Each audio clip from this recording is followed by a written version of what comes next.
Hello everyone, welcome back to G chemistry. Myself Gaurav Sharma. और आज इस वीडियो में डिस्कस करने वाला हूँ केवीएस पीजीटी 2023 का क्वेश्चन पेपर जो आज आपका हुआ है। तो आपके एग्जाम में कौन कौन से क्वेश्चन पूछे गए थे उनको वन बाय वन में डिस्कस कर लेता हूँ। उससे पहले बात कर लेते हैं जो आपका क्वेश्चन पेपर था वो किस लेवल का था।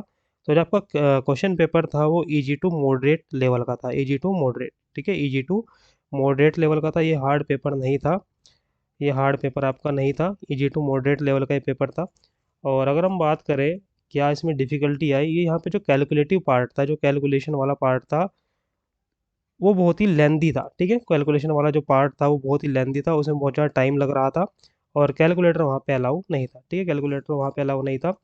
जो आपकी जो आपकी कैलकुलेशन थी वो डेसिमल में दी गई थी, पॉइंटों में आपकी डेसिमल में दी गई थी, जिसमें बहुत ज़्यादा टाइम लग रहा था, टाइम कंज्यूमिंग ये पेपर था। ठीक है, तो उस हिसाब से अगर हम देखें तो ओवरऑल कहने की बात ये है कि पेपर इजी टू मॉडरेट था, लेकिन लेंदी था। इसमें बहुत ज़्यादा टाइम लग रहा था क्योंकि यहाँ पे जो कैलकुलेशन थी वो सीधा सीधा नहीं थी, वो थोड़ा सा क्या थी, पॉइंट्स में थी, जिसमें बहुत ज़्यादा टाइम लग रहा था।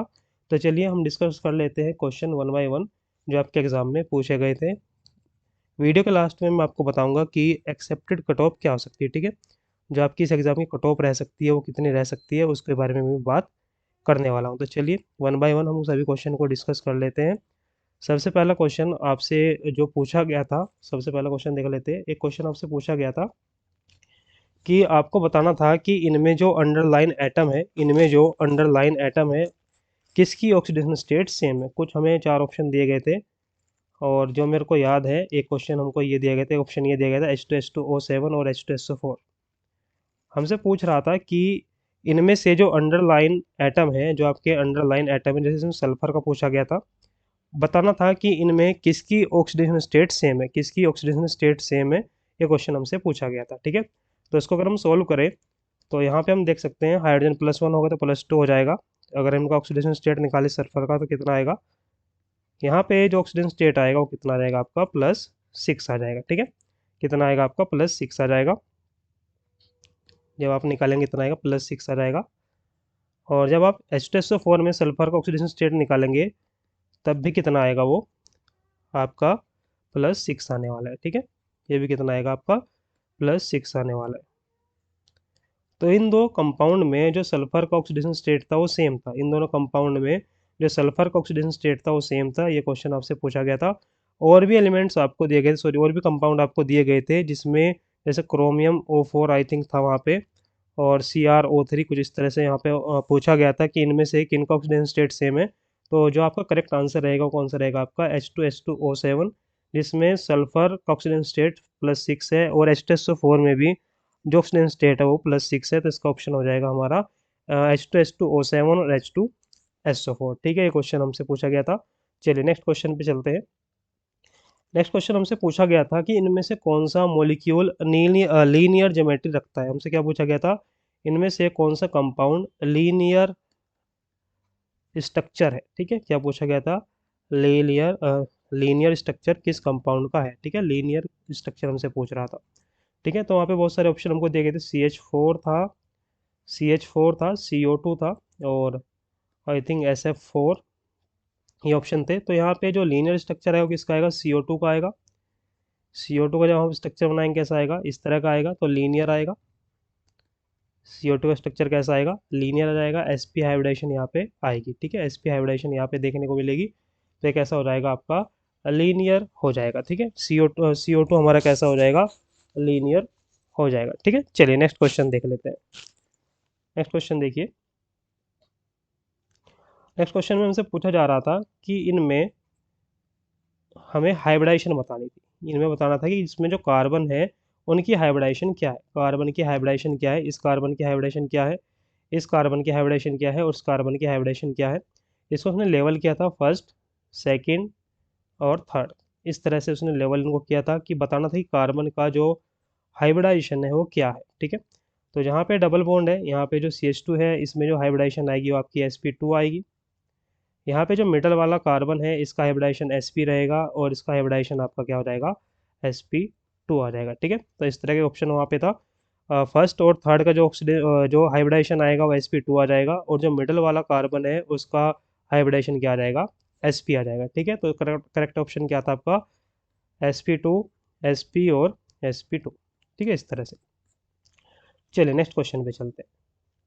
नेक्स्ट क्वेश्चन में हमसे पूछा जा रहा था कि जो NH3 है उसका स्ट्रक्चर कैसा होता है, NH3 का स्ट्रक्चर कैसा होता है, और हमसे दिया गया था ट्राइगोनल पिरामिडल, ट्राइगोनल पिरामिडल, ये ऑप्शन हमको दिए गए थे, ट्राइगोनल पिरामिडल, और हमको दिया गया था planar, trigonal planar, trigonal planar, और दो ऑप्शन आपको और भी दिए गए थे।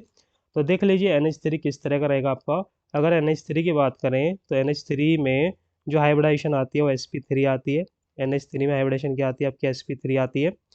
और इसमें जो नंबर ऑफ लोन पेयर है वो कितने रहेंगे, एक लोन पेयर यहाँ पे प्रेजेंट होता है, ठीक है, एक लोन पेयर यहाँ प्रेजेंट होता है। तो sp3 का जो स्ट्रक्चर होता है वो टेट्राहेड्रल हो जाएगा, स्ट्रक्चर से क्या हो जाएगा आपका, टेट्राहेड्रल हो जाएगा। लेकिन इसके पास एक लोन पेयर प्रेजेंट है, एक लोन पेयर इसके पास है, तो इसका मतलब इसका जो स्ट्रक्चर हो जाएगा वो कैसा हो जाएगा, ट्राइगोनल पिरामिडल हो जाएगा। इसका स्ट्रक्चर कैसा हो जाएगा, ट्राइगोनल पिरामिडल हो जाएगा। तो इस ऑप्शन जो इसका क्वेश्चन था इसका सही आंसर क्या आ जाएगा, ट्राइगोनल पिरामिडल, ठीक है, इसका ऑप्शन क्या आ जाएगा, ट्राइगोनल पिरामिडल, ठीक है। इस तरह से आपका रहेगा, हाइब्रिडाइजेशन आपकी sp3 रहेगी, तीन बॉन्ड पेयर रहेंगे, तीन बॉन्ड पेयर और एक क्या रहेगा इसमें, लोन पेयर रहेगा, ठीक है। तो इसका ऑप्शन आ जाएगा हमारा ट्राइगोनल पिरामिडल। चलिए नेक्स्ट क्वेश्चन की तरफ चलते हैं। अगला क्वेश्चन हमसे जो पूछा गया वो पूछा रहा था कि जो SF4 है, SF4 है, उसका हाइब्रिडाइजेशन क्या है, उसका हाइब्रिडाइजेशन क्या है, ठीक है। SF4 का हाइब्रिडाइजेशन हमसे पूछ रहा था कि इसका हाइब्रिडाइजेशन क्या है। तो SF4 का जो हाइब्रिडाइजेशन आता है क्या आता है आपका, sp3d आता है। इसका आपका हाइब्रिडाइजेशन क्या आता है, sp3d आता है। और जब आप इसका स्ट्रक्चर बनाते हैं तो क्या आता है आपका, सीसो आता है। इसका स्ट्रक्चर क्या आता है आपका, सीसो आता है, इस तरह से। ये आपका इसका स्ट्रक्चर रहेगा, यहाँ पे एक लोन पेयर प्रेजेंट रहेगा। अगर हम बात करें इसकी ज्योमेट्री की तो वो क्या आएगी आपकी, TBP, ज्योमेट्री आपकी क्या आ जाएगी, TBP। लेकिन अगर हमसे शेप की बात करेगा तो क्या आ जाएगा वो, सीसो आ जाएगा, तब क्या आ जाएगा, सीसो। तो ऐसा फॉर्म में हाइब्रिडाइजेशन क्या आ रही है, sp3d आ रही है, sp3d यहाँ पे क्या आ जाएगी आपकी, हाइब्रिडाइजेशन आ जाएगी, ठीक है। तो इसका ऑप्शन हो जाएगा हमारा sp3d हाइब्रिडाइज, ठीक है। चलिए नेक्स्ट क्वेश्चन देखते हैं। नेक्स्ट क्वेश्चन में हमसे पूछ रहा था, हमें कुछ एसिड दिए गए थे, HI, HBr और H2SC, इनमें हमें बताना था कि एसिडिटी का ऑर्डर क्या है, इनमें बताना था एसिडिटी का ऑर्डर क्या है। तो देखिए जो HI होता है वो स्ट्रोंगेस्ट एसिड होता है, HI क्या होता है आपका, स्ट्रोंगेस्ट एसिड होता है। उसके बाद आपका क्या आ जाएगा, HBr आ जाएगा, HBr आ जाएगा, उसके बाद क्या आएगा आपका, H2SC आ जाएगा, ठीक है। अगर हम H2SC की कंपेयर करें, H2SC की अगर हम कंपेयर करें तो इन दोनों के कंपेयर में इसकी एसिडिटी क्या रहेगी, कम रहेगी। तो इसका ऑप्शन क्या हो जाएगा, HI की एसिडिटी सबसे ज़्यादा है, उसके बाद HBr की, और उसके बाद आपकी H2SC की एसिडिटी आने वाली है। तो ये आपका करेक्ट ऑर्डर था एसिडिटी का, इस ऑर्डर में हमको लगाना था और पूछ रहा था कि किसकी एसिडिटी ज़्यादा है। चलिए नेक्स्ट क्वेश्चन देख लेते हैं। नेक्स्ट क्वेश्चन में हमसे पूछ रहा था कि एक इक्वेशन हमको दी गई थी और उसमें बैलेंस करने के लिए पूछ रहा था, कि बैलेंस करना था हमको। और हमसे क्वेश्चन में पूछा जा रहा था कि यहाँ पे जो O2 का कोफिशिएंट आएगा, O2 का जो कोफिशिएंट आएगा वो क्या आएगा, ठीक है। आपसे यहाँ क्या पूछ रहा था कि यहाँ पे O2 का कोफिशिएंट क्या आएगा, एक इक्वेशन हमको दी गई थी और उसमें पूछ रहा था कितने मोल O2 के यूज़ होने वाले हैं जब आप इस रिएक्शन को बैलेंस कर लेंगे, तो एक्स की वैल्यू क्या आएगी। तो एक्स की वैल्यू वहाँ पे क्या आ रही थी, एक्स की वैल्यू आ रही थी आपकी 9, ठीक है, एक्स की वैल्यू आपकी आ रही थी 9। चलिए नेक्स्ट क्वेश्चन पे चलते हैं।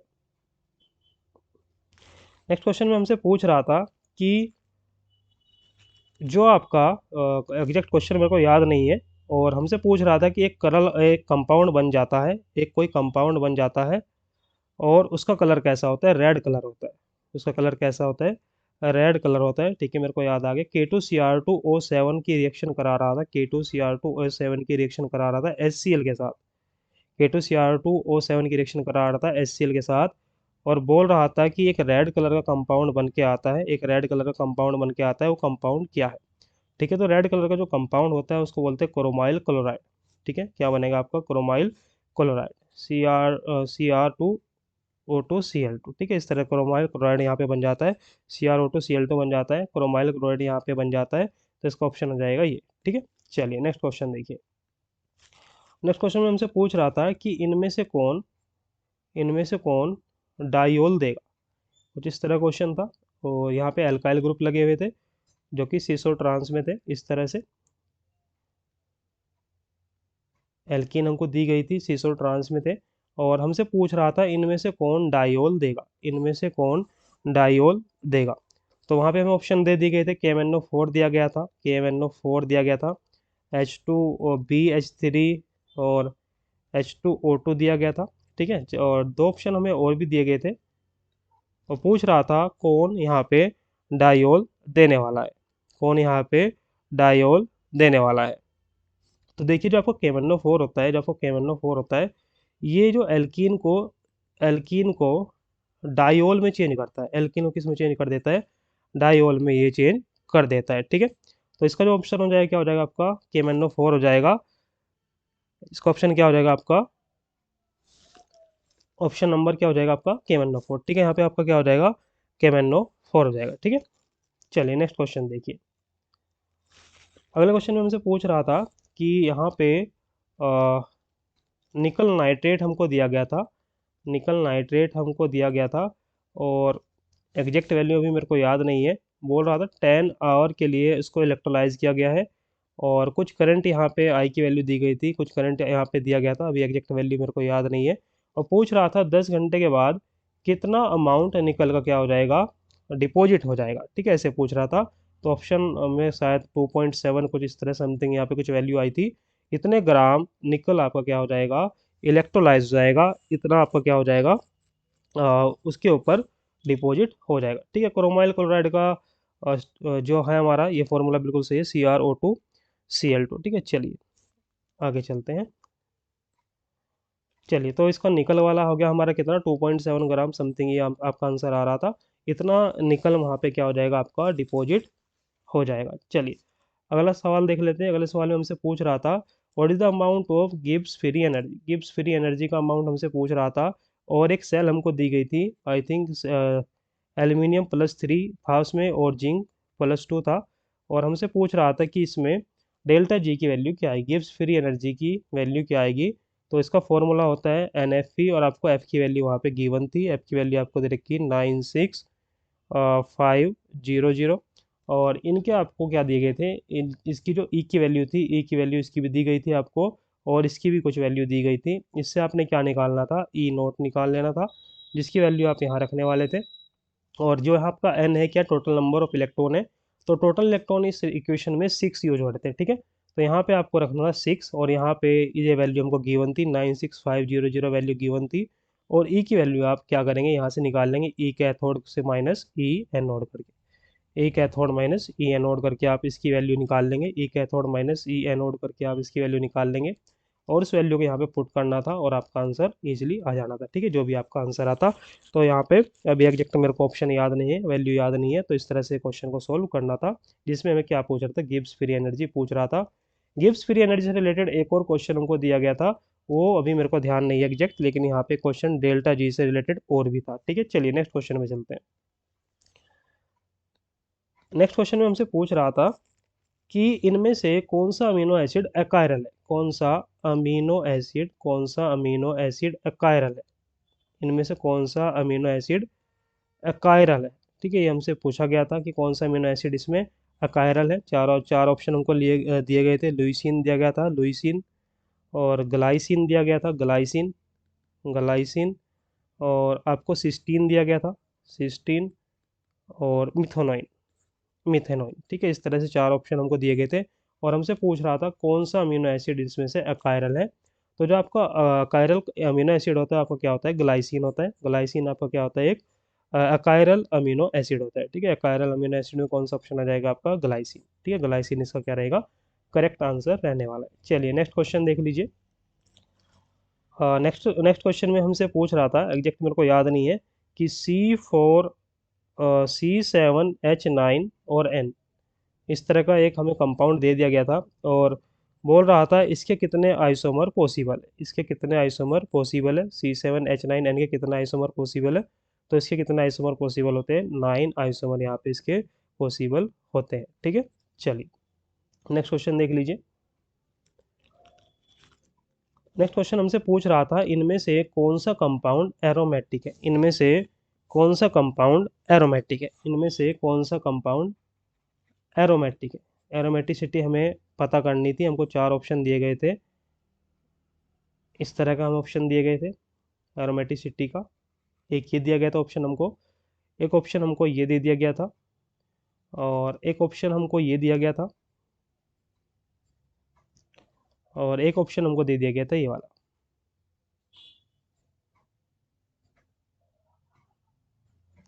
इस तरह से एक ऑप्शन ये दे दिया गया था, ठीक है। और इसमें पूछ रहा था कि इनमें से कौन एरोमेटिक कंपाउंड है, इनमें से कौन एक एरोमेटिक कंपाउंड है। तो देखिए यहाँ पे ये जो आपका है ये 2 पाई इलेक्ट्रॉन सिस्टम है, ये तो एरोमेटिक है, ये तो क्या रहेगा आपका एरोमेटिक रहेगा। ये 4 पाई है, ये क्या रहेगा आपका एंटी एरोमेटिक रहेगा। ये वाला सिस्टम आपका क्या रहेगा नॉन एरोमेटिक रहेगा, और ये भी क्या रहेगा आपका नॉन एरोमेटिक ही रहेगा, ये भी क्या रहेगा आपका नॉन एरोमेटिक कंपाउंड ये रहने वाला है, ठीक है। ये भी क्या हो जाएगा आपका नॉन एरोमेटिक कंपाउंड हो जाएगा। तो इसका आपका ऑप्शन क्या रहेगा आपका ये वाला 2 पाई इलेक्ट्रॉन सिस्टम वाला, ये वाला आपका क्या हो जाएगा आपका एरोमेटिक कंपाउंड हो जाएगा, ठीक है। चलिए नेक्स्ट क्वेश्चन देखिए, नेक्स्ट क्वेश्चन देख लीजिए आप। अगला हमसे पूछ रहा था कि एक मोलैलिटी हमको पूछ रहा था कि मोलैलिटी हमसे पूछ रहा था मोलैलिटी क्या होगी गिवन सॉल्यूशन की। उसमें हमें डेंसिटी दी गई थी, ठीक है। तो उसमें क्या दिया गया था हमको डेंसिटी गिवन थी, कुछ वैल्यू डेंसिटी गिवन थी। इससे रिलेटेड एक क्वेश्चन भी आपसे पूछा गया था। चलिए नेक्स्ट क्वेश्चन देखिए। उसके बाद एक क्वेश्चन ये दिया गया था कि CH3CO C2H5 CH2 की रिएक्शन करा रहा था RMgX के साथ, CH3MgBr के साथ, और पूछ रहा था क्या प्रोडक्ट यहाँ पे बनने वाला है, ठीक है। तो ये प्रोडक्ट हमसे पूछ रहा था क्या प्रोडक्ट इसमें बनेगा। तो इसमें जो CH3 ग्रुप होगा वो यहाँ इस कार्बन पे अटैक करेगा, यहाँ पे अटैक करेगा, और यहाँ से कौन सा ग्रुप रिलीज हो जाएगा, यहाँ से कौन सा ग्रुप रिलीज हो जाएगा आपका, यहाँ अटैक करेगा, यहाँ से पूरा ग्रुप हट जाएगा, ठीक है। तो क्या आपका यहाँ पे बनने वाला है CH3 और यहाँ पे क्या हो जाएगा आपका OH हो जाएगा, और यहाँ पे आपका CH3 और CH3 कुछ इस तरह का प्रोडक्ट वहाँ पे आपको देखने को मिलने वाला है, ठीक है। ये वाला आपका कुछ था यहाँ पे, हो सकता है कुछ में से मिस हो रहा है, लेकिन इस तरह का ऑप्शन वहाँ पे था, तो ये ऑप्शन आपका क्या हो जाएगा करेक्ट हो जाएगा। चलिए नेक्स्ट क्वेश्चन देखिए।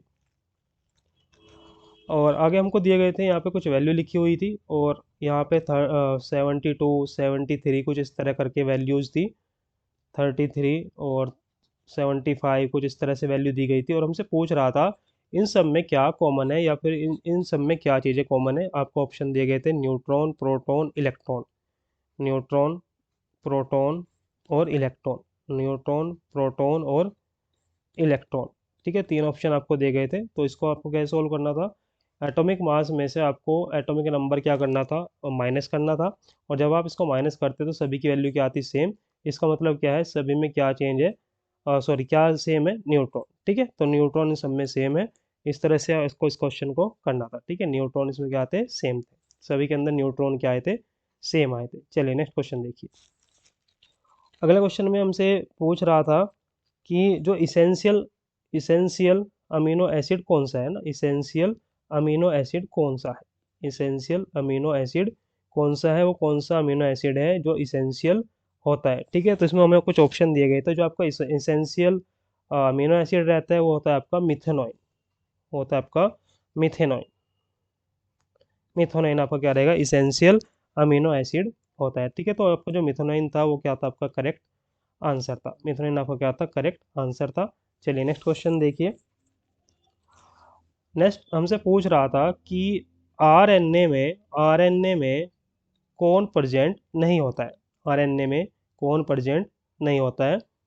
तो देखिए हमको चार ऑप्शन दिए गए थे, गुआनिन, एडेनिन, थायमिन और साइटिन, ठीक है। इस तरह से चार ऑप्शन दिए गए तो हमसे पूछ रहा था आरएनए में कौन प्रेजेंट नहीं होता है। तो आरएनए के अंदर कौन प्रेजेंट नहीं होता है, थायमिन प्रेजेंट नहीं होता है। इस थायमिन की जगह क्या आ जाता है आपका यूरेसिल आ जाता है, थायमिन की जगह क्या आ जाता है आपका यूरेसिल आ जाता है। अगर हम डीएनए की बात करें तो डीएनए में क्या होता है आपका थायमिन प्रेजेंट होता है, डीएनए में आपका क्या प्रेजेंट होता है थायमिन प्रेजेंट होता है, लेकिन आरएनए में आपका क्या प्रेजेंट नहीं होता, थायमिन की जगह क्या आ जाता है आपका यूरेसिल आ जाता है। ठीक है, तो ऑप्शन आपका क्या हो जाता है, थायमिन हो जाता। थायमिन आरएनए के अंदर प्रेजेंट नहीं होता है। चलिए नेक्स्ट क्वेश्चन देखिए। नेक्स्ट क्वेश्चन में हमसे पूछ रहा था कि माल्टोज में लिंकेज क्या होती है। माल्टोज में लिंकेज क्या होती है, माल्टोज में लिंकेज पूछ रहा था कि किस तरह की लिंकेज माल्टोज में होती है। माल्टोज में किस तरह की लिंकेज होती है, तो माल्टोज में किस तरह की लिंकेज आती है, 1,4 alpha glycosidic glycosidic linkage, glycosidic linkage आती है, ग्लाइकोसिडिक लिंकेज आती है। ठीक है, ठीक है, तो ये ऑप्शन आपका हो जाएगा 1,4 अल्फा ग्लाइकोसिडिक लिंकेज। ठीक है, तो माल्टोज में कौन सी लिंकेज प्रेजेंट है आपकी, 1,4 अल्फा ग्लाइकोसिडिक लिंकेज। ठीक है, चलिए नेक्स्ट क्वेश्चन देखिए।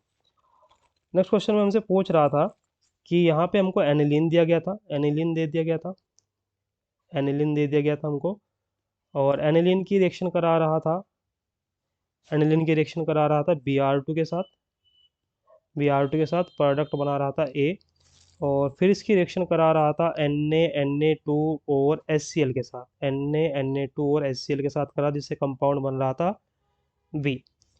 फिर इसकी रिएक्शन करा रहा था HbF4 के साथ, HbF4 के साथ, तो कंपाउंड C बन रहा था।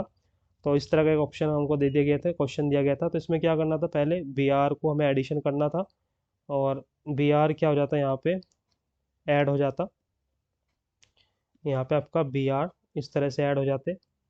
और सेकंड स्टेप में क्या होता, जो आपका डाइजोनियम सोल्ट बनने वाला था Na2HCl से, तो क्या हो जाएगा यहाँ पे NH2 कन्वर्ट हो जाएगा N2 पॉजिटिव और Cl नेगेटिव में, N2 पॉजिटिव और Cl नेगेटिव में कन्वर्ट हो जाएगा इस तरह से। और इसके बाद यहाँ पे HbF4 हमको दे दिया गया था, तो HbF4 क्या काम करेगा यहाँ पे, यहाँ पे इसको हटा के इसकी जगह पे फ्लोरीन दे देगा। यहाँ पे क्या लग जाएगा आपका, फ्लोरीन लग जाएगा। ठीक है, यहाँ पे क्या लग जाएगा आपका, फ्लोरीन लग जाएगा। तो इस तरह का एक क्वेश्चन वहाँ पे था। ठीक है, चलिए और नेक्स्ट क्वेश्चन देखिए। नेक्स्ट क्वेश्चन आप देख लीजिए। नेक्स्ट क्वेश्चन में हमसे पूछ रहा था कि वो कौन सी नेम रिएक्शन है जिसमें एक कार्बन बढ़ जाता है। वो कौन सी नेम रिएक्शन है जिसमें कार्बन क्या होता है, इंक्रीज होता है, जिसमें कार्बन क्या होता है, इंक्रीज होता है। ठीक है, चार रिएक्शन हमको दे दी गई थी। होपमैन ब्रोमाइड था, होपमैन ब्रोमाइड था, और स्टीफन था, स्टीफन स्टीफन रिएक्शन थी वहाँ पे। और इसके बाद गटरमैन कोच रिएक्शन थी, Gattermann coach reaction, Gattermann coach reaction थी यहाँ पे। ठीक है, तो एक और ऑप्शन हमको दिया गया था, अभी एग्जैक्ट मेरे को याद नहीं है कौन सा था, लेकिन यहाँ पे तीन हमें ऑप्शन थे जिसमें हमसे पूछ रहा था किस में एक कार्बन बढ़ जाता है। ठीक है, तो जो आपका गाटरमैन कोच रिएक्शन है, गाटरमैन कोच रिएक्शन में जनरली हम करते क्या है कि यहाँ पे बेंजीन की रिएक्शन कराते हैं CO और HCl की प्रेजेंस में, और होता क्या है, बेंजीन के ऊपर एल्डिहाइड ग्रुप जुड़ जाता है। बेंजीन के ऊपर कौन सा ग्रुप जुड़ जाएगा आपका, एल्डिहाइड ग्रुप जुड़ जाएगा, और इसका मतलब क्या है, इसमें कार्बन बढ़ जाएगा। ठीक है, तो इसका ऑप्शन क्या आ जाएगा आपका, गैटरमैन कोच रिएक्शन। इसका ऑप्शन क्या आ जाएगा आपका, गैटरमैन कोच रिएक्शन आ जाएगा। ठीक है, तो गैटरमैन कोच रिएक्शन इसका सही आंसर है। चलिए नेक्स्ट क्वेश्चन देखिए। नेक्स्ट नेक्स्ट क्वेश्चन में हमसे पूछ रहा था कि इनमें से किस अमीन को हम गर्बियल थैलामाइड सिंथेसिस से बना सकते हैं। गर्बियल थैलामाइड सिंथेसिस से किसको बना सकते हैं, तो गर्बियल थैलामाइड को हम किससे बना सकते हैं, गर्बियल थैलामाइड से हम बना सकते हैं प्राइमरी अमीन। ठीक है, गर्बियल थैलामाइड से हम क्या बना सकते हैं, प्राइमरी अमीन बना सकते हैं।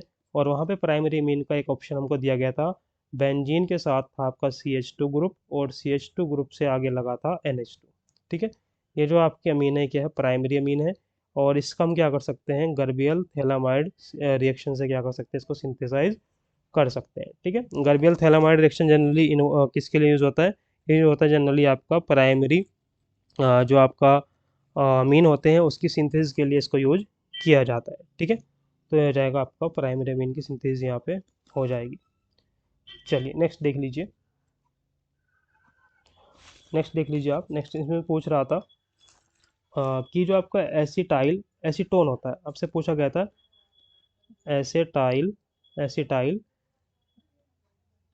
एसीटोन की जो इनोल फॉर्म है, एसिटाइल एसीटोन की जो इनोल फॉर्म है उसमें कितने लोन पेयर है, लोन पेयर आपसे पूछ रहा था, और आपसे पूछ रहा था कितने सिग्मा बॉन्ड है और कितने पाई बॉन्ड है, ये पूछ रहा था आपसे। ठीक है, आपके पास जो एसिटाइल एसीटोन है उसमें क्या पूछ रहा था, कितने लोन पेयर है, कितने आपके सिग्मा बॉन्ड है और कितने आपके पाई बॉन्ड है। ये जो आपका होता है उसको क्या बोलते हैं, एसिटाइल एसिटाइल एसीटोन।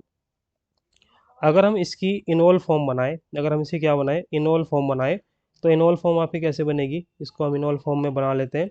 तो इनोल फॉर्म जब आप बनाएंगे तो यहाँ पे क्या आ जाएगा, एक डबल बॉन्ड आ जाएगा, यहाँ पे आ जाएगा आपका एक डबल बॉन्ड, ये OH में चेंज हो जाएगा, और यहाँ पे आपका रहेगा ये डबल बॉन्ड। ठीक है, इस तरह से क्या रहेगा, ये डबल बॉन्ड रहेगा। अब इसमें हमें देखना है कि कितने सिग्मा बॉन्ड कितने पाई बॉन्ड प्रेजेंट है। तो सबसे पहले देख लेते हैं लोन पेयर कितने हैं। सबसे पहले हम देख लेते हैं लोन पेयर। तो यहाँ पे लोन पेयर है, यहाँ पे लोन पेयर है, ये लोन पेयर है और ये लोन पेयर। तो टोटल लोन पेयर कितने हो जाएंगे आपके, लोन पेयर हो जाएंगे आपके 4।